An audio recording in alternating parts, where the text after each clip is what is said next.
Na sasa hivi tunataka kushuhudia kwamba katika mji wetu wa Isinya sasa hivi kumerejelea amani na biashara ambayo ilikuwa imefungwa. Sasa hizi tunapoangalia tunakuta kwamba biashara mingi imerejelea. Kumekuwa na shida katika watu wetu wa bodaboda, lakini sasa hizi tunataka kusema kwamba watu wa bodaboda wamerejelea kazi yao. Ile uhasama ambayo imekuwa katikati yao tunaona kwamba sasa hizi imeweza kuondolewa na sasa hivi kuna ushirikiano ambayo imerudi. Na maombi yetu ni kwamba hiyo ipate kuendelea ili ndiposa tuone kwamba tunainua uchumi wa nchi yetu kwa njia ya kuweza kufanya kazi.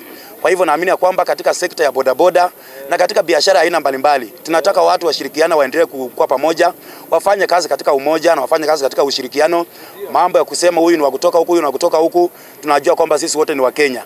Na tunapokuwa mahali hapa kama wa Kenya, kazi ambayo tunafanya mahali hapa inainua uchumi wa nchi yetu, na kila mahali ambapo itakapoleta faida katika nchi yetu, kila mmoja atasaidika na kila mmoja atainuliwa. Tulikuwa na ramsha za pale hapa na pale, lakini ilikuwa mambo ya chini, lakini sasa hivi serikali imejua.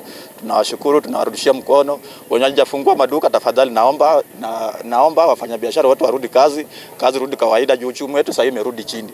Tunaelekea msimu wa Christmas. Tukikaa hivi hatutaendelea mbele. Nataka kuwarudishia asante viongozi wetu, mapastors wenye wameshikana, wale ndugu zetu Masai, tunaomba msamaha yenye tulifanya, yenye makosa tulifanya, na tunasema asanteni. Kwa hiyo maneno yote tukuje tukae chini tuelewane kama ndugu na dada. Juu kama sio nyinyi mimi singekuwa hapa hivi, na kama sio mimi tusaidiane kwa njia zote. Hatuna mambo mengine mingi, mambo ya wizi nini yenye mmesikia yote, tunaomba msamaha, poleni. Hatuoni kukuwa na utata wote. Pia tumepatana na wazee kiasi, wametueleza kwamba mambo iko sawa, vijana wafanye kazi.